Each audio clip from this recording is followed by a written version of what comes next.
Hello दोस्तों, नमस्कार। स्वागत है आपका द वर्ल्ड क्लासेस में। दोस्तों, आज हम आपको आरपीएससी फर्स्ट ग्रेड के सिलेबस के बारे में समझाएंगे कि इतिहास का जो सिलेबस है उसमें क्या पढ़ना चाहिए, क्या छोड़ना चाहिए, कहाँ से सबसे ज़्यादा प्रश्न पूछे जाते हैं। दोस्तों, आरपीएससी फर्स्ट ग्रेड का जो सिलेबस होता है वो इंग्लिश में होता है और हमसे सबसे ज़्यादा जो स्टूडेंट जो जुड़े हुए हैं 90% वो है सभी हिंदी मीडियम के हैं, इसलिए हमने उस सिलेबस को हिंदी में ट्रांसलेट किया है। तो दोस्तों, आज मैं आपको आरपीएससी फर्स्ट ग्रेड के सिलेबस के बारे में आपको समझाऊंगा, क्योंकि आरपीएससी फर्स्ट ग्रेड की वैकेंसी जल्द ही आने वाली है। जैसा कि 3000 के लिए पहले ही घोषणा हो चुकी है और इस लॉकडाउन के बाद जल्दी ही आएंगी। तो दोस्तों, हम बात करते हैं सिलेबस के बारे में। अगर आप चाहे किसी भी वैकेंसी की या किसी भी पोस्ट की या किसी भी नौकरी की आप तैयारी करें, तो सबसे पहले ज़रूरी है जो आपका सिलेबस है आपको उसके बारे में जानकारी होनी चाहिए। और दोस्तों, सिलेबस के अनुसार ही तैयारी करें तो हमारा जो टारगेट है या जो हमारा जो एग्ज़ाम है उसे हम आसानी से क्लियर कर सकते हैं और उसमें हमारा आसानी से सिलेक्शन हो सकता है। और अधिकांश स्टूडेंटों को पता ही नहीं होता हमें कौन सिलेबस में कौन सा पार्ट कितना है, कौन सी यूनिट में है, कितना है, उसमें से कितना पढ़ना है, कितना नहीं पढ़ना है। चाहे हम नेट की ही बात कर लें, क्योंकि वो 10 यूनिट में है तो किस तरीके से उसकी तैयारी करनी है, उसी तरीके से दोस्तों आरपीएससी फर्स्ट ग्रेड के हम सिलेबस के बारे में बात करेंगे दोस्तों। ठीक है दोस्तों, सिलेबस के बारे में हम बात करें तो इसमें सबसे पहले आपका जो ये है नंबर फर्स्ट पॉइंट है, इसमें है सीनियर सेकेंडरी स्कूल। इसमें आपके 55 क्वेश्चन आपके इसमें पूछे जाएंगे। कितने कितने क्वेश्चन पूछे जाएंगे? 55 इसमें क्वेश्चन आपसे पूछे जाएंगे और 55 क्वेश्चन आपके, एक क्वेश्चन आपका 2 नंबर का होगा। तो 110 मार्क्स के आपके सीनियर सेकेंडरी स्कूल के जो आपका सिलेबस है उसके अनुसार आपसे पूछे जाएंगे। सिलेबस में आपको नीचे बताऊंगा कौन सा सिलेबस है, कौन से टॉपिक है सीनियर सेकेंडरी के। ठीक है ना। उसके बाद दोस्तों नंबर दूसरा पॉइंट है ग्रेजुएशन लेवल। इसमें से भी आपके ग्रेजुएशन लेवल में से आपके 55 क्वेश्चन पूछे जाएंगे जो 110 मार्क्स के हैं। ठीक है। इसके बाद है आपका नंबर तीसरा पॉइंट है पोस्ट ग्रेजुएशन लेवल। इसमें आपके 10 क्वेश्चन पूछे जाएंगे जो 20 नंबर के हैं ना। अगला है एजुकेशन।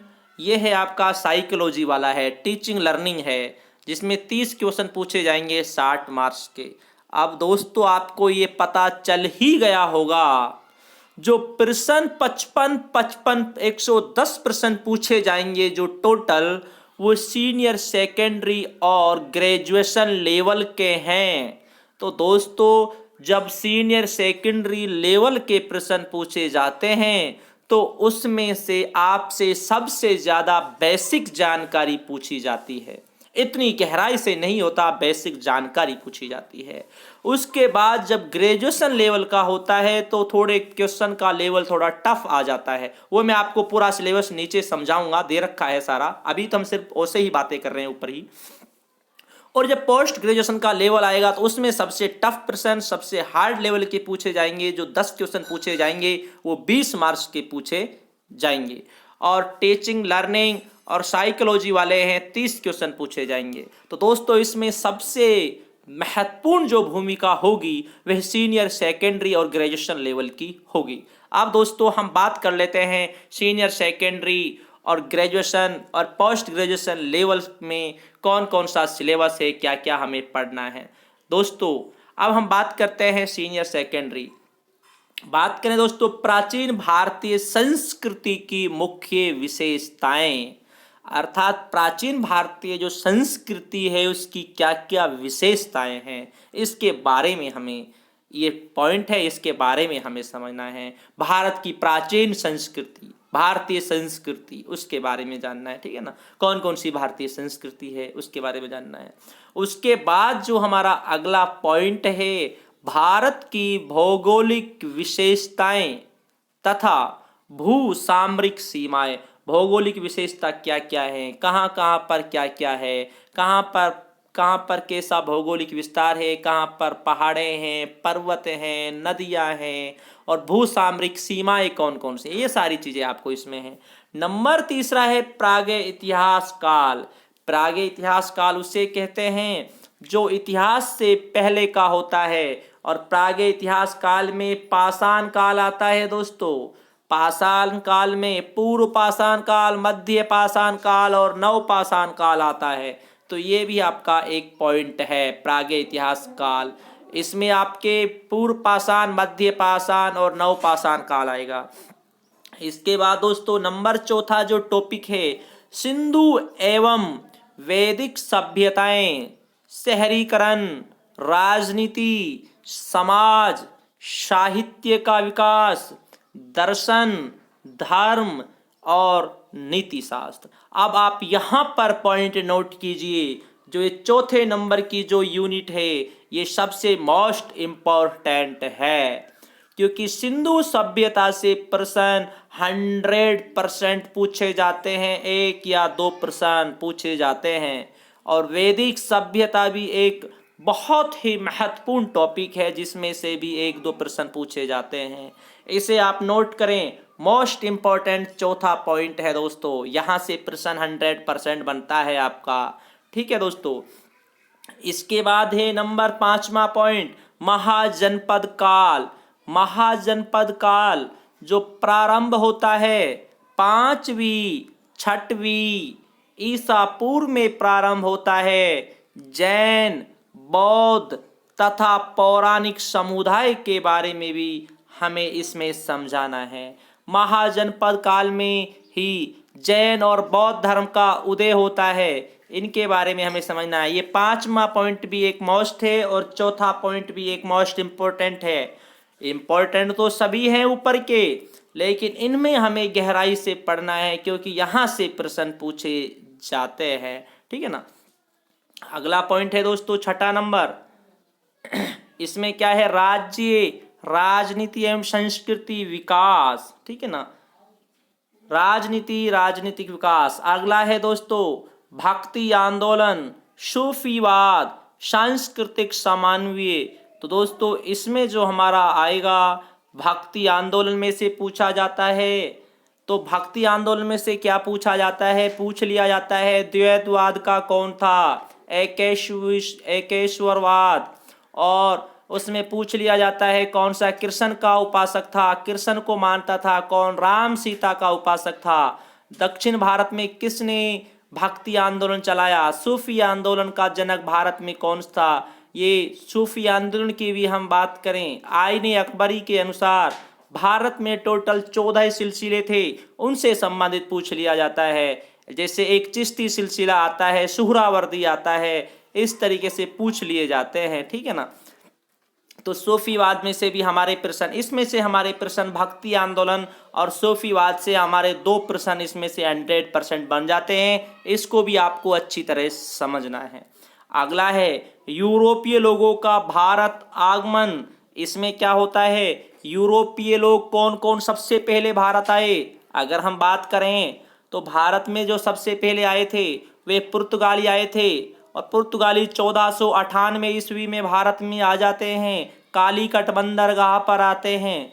तो फिर उसके बाद पुर्तगालों ने भारत में सबसे पहले कोठी स्थापित कोचीन में की, फिर कोचीन में की 1503 में, 1505 में कन्नूर में की। इस तरीके से पुर्तगालियों के बारे में पूछ लिया जाता है। उसके बाद पुर्तगालियों के बाद भारत में कौन आए, डच आए, लेकिन डचों के बाद, डच भारत में पहले आ जाते हैं, लेकिन डचों से पहले भारत में ईस्ट इंडिया कंपनी की स्थापना हुई थी, और बाद में सबसे बाद में फ्रांसीसी ईस्ट इंडिया कंपनी की स्थापना 1664 ईस्वी में हुई थी। इस तरीके से यूरोपियों के आगमन संबंधित पूछ लिया जाता है, कहाँ पर किसने कोठी स्थापित की, और उनके जो गवर्नर थे उनके बारे में पूछ लिया जाता है, कौन कब आए, इस संबंधित प्रश्न पूछ लिया जाता है। ठीक है दोस्तों। इसके बाद हमारा आ जाता है 1757 से 1857 ईस्वी के मध्य भारत में औपनिवेशिक शासन की स्थापना बंगाल, मैसूर एवं मराठा प्रतिरोध, ये पूछ लिया जाता है दोस्तों। ये प्लासी का युद्ध 23 जून 1757 से 1857 के मध्य भारत में औपनिवेशिक शासन के बारे में पूछ लिया जाता है। उपनिवेशों के कौन किस किस पर अंग्रेजों ने अधिकार स्थापित कर लिया था, क्या क्या था स्थापना, बंगाल, मैसूर, मराठा प्रतिरोध, कैसे कैसे प्रतिरोध किए। इसमें हैदर अली के बारे में आ जाता है, टीपू सुल्तान के बारे में आ जाता है, सिराजुद्दौला के बारे में आ जाता है, बंगाल में मीर कासिम के बारे में आ जाता है। ये सब सारी चीज़ें आ जाएंगी उसमें, ठीक है ना। और मराठों का प्रतिरोध भी आ जाता है। नंबर 10वां पॉइंट है ब्रिटिश आधिपत्य का विकास, अर्थात ब्रिटिशों ने कैसे अंग्रेजों ने भारत पर आधिपत्य किया था। भारतीय संविधान का निर्माण तथा इसकी प्रमुख विशेषताएं, जो भारत का संविधान का जो निर्माण किया जाता है उसके बारे में पूछ लिया जाता है। संविधान समिति के अध्यक्षों के बारे में पूछ लिया जाता है, और जो उस समय के जो मंत्री बनते हैं उसके बारे में पूछ लिया जाता है। ये आता है हमारा। फिर है प्राचीन सभ्यताएं, नील यूनान, रोम तथा चीन। नील का मतलब है दोस्तों मिस्र, क्योंकि मिस्र की सभ्यता नील नदी पर ही विकसित हुई थी, इसलिए नील, यूनान, रोम तथा चीन ये है विश्व की सभ्यताएं। ये पॉइंट आप नोट करें, इसको अच्छी तरह पढ़ें आप, ठीक है ना। यहाँ से 1 या 2 प्रश्न जरूर पूछे जाते हैं प्राचीन सभ्यताओं में से, ठीक है।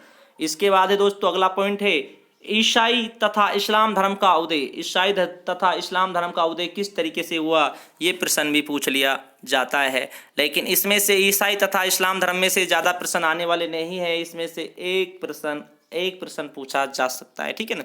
और ये सभ्यता वाले में से 2-3 प्रश्न पूछे जाएंगे आपसे 100%। और इसके बाद है स्नातक स्तर, अर्थात स्नातक जो स्तर है ग्रेजुएशन लेवल का है उसकी हम बात करें तो दोस्तों अभी हमने बात की थी सीनियर सेकेंडरी, तो दोस्तों इसमें ज़्यादा डीप में नहीं पूछे जाएंगे। इसके बाद जो डीप में पहुंचे जाएंगे वो ग्रेजुएशन लेवल में डीप में थोड़े पूछे जाएंगे, थोड़ी गहराई में पूछे जाएंगे, ठीक है। इसकी हम बात करें, आपको ये भी देखना है जो सीनियर सेकेंडरी का है वो इतना गहराई से नहीं पूछा जाएगा, पूछा तो जाएगा लेकिन इतनी गहराई से नहीं जितनी ग्रेजुएशन लेवल से पूछा जाएगा। तो आपको ये भी देखना है आपको सीनियर सेकेंडरी वाले लेवल में कौन कौन से टॉपिक हैं और स्नातक स्तर में कौन कौन से टॉपिक हैं, ये भी आपको पता लगाना, ठीक है। साम्राज्य का उदय, हर्यंक, मौर्य, शुंग, सातवाहन, गुप्त तथा वर्धन वंश, राजनीति, समाज, अर्थव्यवस्था, व्यापार, वाणिज्य, कला, स्थापत्य, साहित्य एवं विज्ञान। इसमें सबसे मोस्ट इंपॉर्टेंट मौर्य, नंबर दूसरे पर आता है, मौर्य के बाद आता है नंबर दूसरा मोस्ट इंपॉर्टेंट गुप्त काल, ये, और नंबर तीसरा है वर्धन काल, सबसे मोस्ट इंपॉर्टेंट है। इन्हें आप 100% अच्छी तरह पढ़ें। फिर है राजपूत राज्यों का उदय, और फिर संगम काल, विदेश में भारतीय संस्कृति का विस्तार, ठीक है ना। राजपूत राज्यों का उदय, ये बहुत अच्छा टॉपिक है, इसमें से प्रश्न पूछे जाते हैं 1-2, ठीक है ना। लेकिन सबसे मोस्ट इंपॉर्टेंट है पहला पॉइंट है जिसमें ये मौर्य और गुप्त दे रखा है, इसको अच्छी तरह पढ़ना, बहुत ही अच्छी तरह पढ़ना। अगला है मुगल साम्राज्य, राजनीति, अर्थव्यवस्था, समाज, कला एवं स्थापत्य का विकास, साहित्य, कृषि एवं वाणिज्य। दोस्तों ये बहुत अच्छा टॉपिक है मुगल साम्राज्य। इसमें क्या पूछा है, राजनीति, अर्थव्यवस्था, समाज, कला।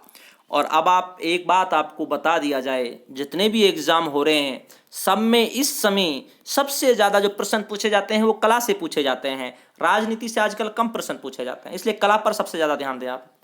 1857 से पूर्व अंग्रेजी शासन के विरुद्ध भारतीय संघर्ष, ये पॉइंट भी बहुत ही अच्छा है। 1857 का विद्रोह, प्रकृति घटनाएं, महत्व और परिणाम। 1857 का विद्रोह के बारे में कौन कौन सी घटनाएं हुए, उनका महत्व क्या निकला, परिणाम क्या निकला, ये पॉइंट भी आपका बहुत अच्छा है। इसे तो आप 100, छठा वाला है, बहुत अच्छा पॉइंट है, इसे पढ़ें आप। इन दोनों को आप अच्छी तरह पढ़ें, तीनों पॉइंट अच्छे हैं मुगल से लेकर। नंबर 7 में है सामाजिक एवं धार्मिक सुधार, राष्ट्रीय का उदय, शिक्षा की भूमिका, प्रेस तथा प्रमुख नेता।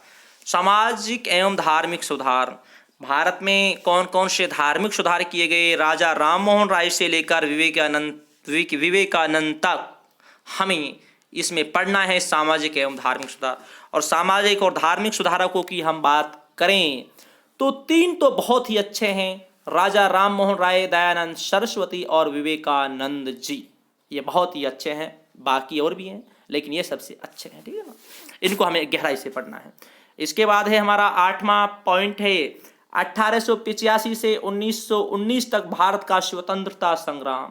क्योंकि 1885 से 1919 तक कांग्रेस की स्थापना के समय से 1919 तक भारत का स्वतंत्रता संग्राम के बारे में हमें समझना है। इसमें सब कुछ आ जाएगा, कांग्रेस की स्थापना भी आ जाएगा, बंग भंग आंदोलन भी आ जाएगा, 1909 का अधिनियम भी आ जाएगा, मुस्लिम लीग भी आ जाएगी, दिल्ली दरबार 1911 का आयोजन भी आ जाएगा, गांधी जी का भारत आगमन 9 जनवरी 1915 वो भी आ जाएगा। और इसके साथ साथ इसमें गांधी जी का चंपारण सत्याग्रह वो भी आ जाएगा, खेड़ा सत्याग्रह वो भी आ जाएगा, रॉलेट एक्ट भी आ जाएगा, और इसमें जलियांवाला बाग हत्याकांड भी आ जाएगा 13 अप्रैल 1919 ईस्वी। ठीक है दोस्तों, इसके बाद है हमारा 1858 के बाद भारत का संवैधानिक विकास। 1858 के बाद इसमें क्या आएगा, 1861 का आ जाएगा, 1892 का आ जाएगा, 1909 का आ जाएगा, 1919 का आ जाएगा, 1935 का अधिनियम आ जाएगा। ठीक है, इनको पढ़ना है आपको, क्योंकि दोस्तों मैं आपको इसलिए समझ रहा हूँ आपको क्या पढ़ना है। ठीक है, क्योंकि हमें ज़रूरी है जानना क्या पढ़ना चाहिए हमें। नंबर 10वां पॉइंट है यूरोप में पुनर्जागरण एवं सुधार। यूरोप में पुनर्जागरण एवं सुधार अर्थात यूरोप में पुनर्जागरण का उदय। ठीक है ना, ये आपको पढ़ना है। मार्टिन लूथर से लेकर पढ़ना है किस तरीके से वहाँ पर कैथोलिक प्रोटेस्टेंट का किस तरीके से उदय हुआ, किस तरीके से वहाँ पर अंधविश्वास को खत्म किया गया, ये पढ़ना है। अमेरिका का स्वतंत्रता संग्राम, ये आपको अच्छी तरह पढ़ना है, बहुत ही अच्छा है, दोनों ये टॉपिक हैं। अमेरिका का स्वतंत्रता संग्राम बहुत मोस्ट इंपॉर्टेंट, अच्छी तरह पढ़ना है आपको। इसके बाद है फ्रांस की क्रांति और नेपोलियन बोनापार्ट। फ्रांस की क्रांति आपको पढ़नी है, नेपोलियन बोनापार्ट के बारे में पढ़ना है। औद्योगिक क्रांति तथा वाणिज्य, इसमें औद्योगिक क्रांति में क्या, ये जो टॉपिक चल रहे हैं बहुत अच्छे टॉपिक हैं, इनमें से आपसे वही चीज पूछी जाती है जो एक ज्यादा प्रसिद्ध चीज होती है।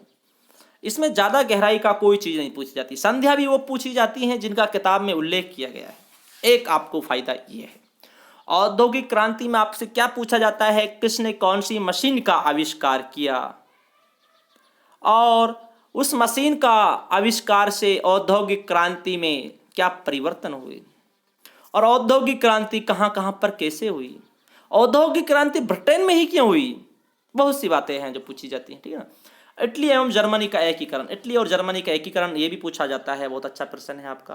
प्रथम विश्व युद्ध के लिए उत्तरदायी परिस्थितियां, अर्थात जो प्रथम विश्व युद्ध था इसके लिए क्या क्या परिस्थितियां उत्तरदायी थी, क्या क्या थी, किस तरीके से वहां पर आक्रमण किया गया, क्यों किया गया, जर्मनी की इसमें क्या भूमिका थी, क्या जर्मनी ने मना किया था क्या इटली को, क्या भूमिका थी, क्या सर्बिया की क्या भूमिका थी इसमें, क्या इसमें जो आज है संयुक्त राष्ट्र संघ है, अगर ये उस समय होता तो ये रोका जा सकता था क्या, क्या क्या भूमिका थी, क्या परिणाम था, ये सारी बातें आपको समझनी। ठीक है ना, एक दलीयवाद, नाजीवाद तथा फांसीवाद, इटली का फांसीवाद, जर्मनी का नाजीवाद, इसके बारे में पढ़ना है। द्वितीय विश्व युद्ध के कारण एवं परिणाम, द्वितीय विश्व युद्ध के क्या कारण थे, क्यों हुआ था कारण, क्या कारण रहे होंगे इसके, क्या क्यों जर्मनी ने युद्ध में कूदा, क्यों पोलैंड पर आक्रमण किया गया, और क्यों पोलैंड पर जब आक्रमण किया गया तो क्यों ब्रिटेन उसमें शामिल हुआ, ये सारी बातें आपको इसमें समझनी है। ठीक है दोस्तों, सारी चीजें आपको समझनी है। इसके बाद है दोस्तों हमारा अगला है स्नातकोत्तर स्तर अर्थात पीजी स्तर का। इसमें क्या पूछा जाएगा, इसमें थोड़ी गहराई से पूछा जाएगा। नंबर है चोल, चालुक्य और पल्लव, राजनीति, कला तथा स्थापत्य के विकास में उनका योगदान। चोल, चालुक्य और पल्लव, और सबसे अच्छा है इसमें चोल और चालुक्य, चोल और पल्लव। सप्त पगोड़े पूछ लिए जाते हैं, मंदिर पूछ लिए जाते हैं इसमें। ठीक है ना, नरसिंह राव के बारे में पूछ लिया जाता है, ये सारी चीजें आपको इसमें आएंगी। नंबर दूसरा है सिखों, जाटों और मराठों का उदय। सिखों का उदय किस तरीके से हुआ, विशेषकर शिवाजी के विजय और प्रशासन के संबंध में। जब मराठों की बात की जाती है तो उसमें शिवाजी के बिना मराठों के बारे में समझना एक बहुत बड़ी भूल है, या शिवाजी के बिना मराठों के बारे में नहीं समझा जा सकता, क्योंकि शिवाजी की एक महत्वपूर्ण भूमिका है, ठीक है ना। इसके बाद है गांधी युग, गांधी एवं राष्ट्रीय आंदोलन। गांधी युग 1915 से लेकर 1948 तक 47-48 तक गांधी युग, क्योंकि गांधी 9 जनवरी 1915 को भारत में आता है, वहां से गांधी युग चालू होता है।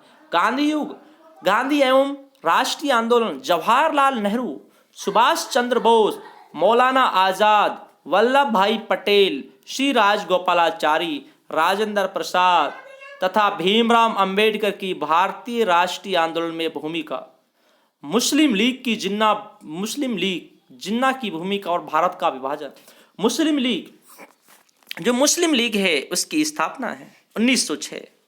और फिर जिन्ना, शुरुआत में तो जिन्ना राष्ट्रवादी था, लेकिन जिन्ना की ये सोच कैसे बदल गई कि 23 मार्च 1940 ईस्वी को जिन्ना ने पाकिस्तान अलग की मांग कर दी, लेकिन उससे पहले तो जिन्ना ने पाकिस्तान अलग की मांग नहीं की थी। ये सारी बातें आपको इसमें पढ़नी है, समझनी है। यूरोप में उदारवाद, समाजवाद एवं राष्ट्रवाद का विकास। यूरोप में रूसी क्रांति तथा चीनी क्रांति, इसको आप हमेशा याद रखना। रूसी क्रांति 1917, 1949, चीनी क्रांति, इसको आप अच्छी तरह पढ़ लेना, टॉप तरीके से घोट लेना, बहुत अच्छा है, यहाँ से प्रश्न पूछे जाते हैं। अंतर्राष्ट्रीयतावाद, राष्ट्रीय संघ, ये राष्ट्रीय संघ वो है जिसकी स्थापना प्रथम विश्व युद्ध के बाद की गई थी, और ये संयुक्त राष्ट्र संघ वो है जिसकी स्थापना द्वितीय विश्व युद्ध के बाद की गई थी। इसको भी आप याद रखें, इन दोनों को पढ़े, राष्ट्रीय संघ और संयुक्त राष्ट्र संघ, दोनों में क्या अंतर था, ठीक है ना। इनको पढ़ना है, आपको अच्छी तरह समझना है। इसमें संयुक्त राष्ट्र संघ एक महत्वपूर्ण है। तो दोस्तों ये था आपका आरपीएस ये फर्स्ट ग्रेड का आपका सिलेबस था, और इसको मैं भी आपके लिए कंप्लीट करा रहा हूँ। आपको मेरे यूट्यूब चैनल में आपको प्लेलिस्ट मिल जाएगी फर्स्ट ग्रेड की। तो दोस्तों आपको ये देखना है, इन लेवलों के आधार पर देखना है कहाँ पर आपको कितनी गहराई में जाना है। तो सीनियर सेकेंडरी वाले में कौन कौन से टॉपिक पढ़ने हैं आपको, और वो टॉपिक कितनी गहराई से पढ़ने हैं, पीजी के टॉपिक कितनी गहराई से पढ़ने हैं, ये सारी चीज़ें आपको देखनी है दोस्तों। ये इंग्लिश में सिलेबस था, उसे हिंदी में आपके लिए ट्रांसलेट किया गया है, क्योंकि सबसे ज़्यादा हमारे स्टूडेंट हिंदी मीडियम के हैं दोस्तों। तो आप इतिहास के छात्र हैं सबसे ज़्यादा, और दोस्तों आप इस सिलेबस को पहले जान लें, क्योंकि वैकेंसी जल्दी ही आने वाली है। तो दोस्तों एक अच्छी तरह आप तैयारी करें। इस समय स्टे होम चल रहा है, तो आप इसका फ़ायदा उठाएं, ठीक है दोस्तों, क्योंकि जो ये समय है इसे यूं ही ना जाने दें। तो दोस्तों हम आपसे यूं ही जुड़े रहेंगे दोस्तों। अगर आपको हमारा वीडियो पसंद आया हो तो लाइक करना ना भूलें, और दोस्तों अगर आपने चैनल को सब्सक्राइब नहीं किया है तो सब्सक्राइब करना ना भूलें, और साथ में बेल बटन भी दबाएं। ठीक है दोस्तों, शुक्रिया दोस्तों, धन्यवाद। फिर मिलेंगे आपसे अगले वीडियो में। शुक्रिया, धन्यवाद।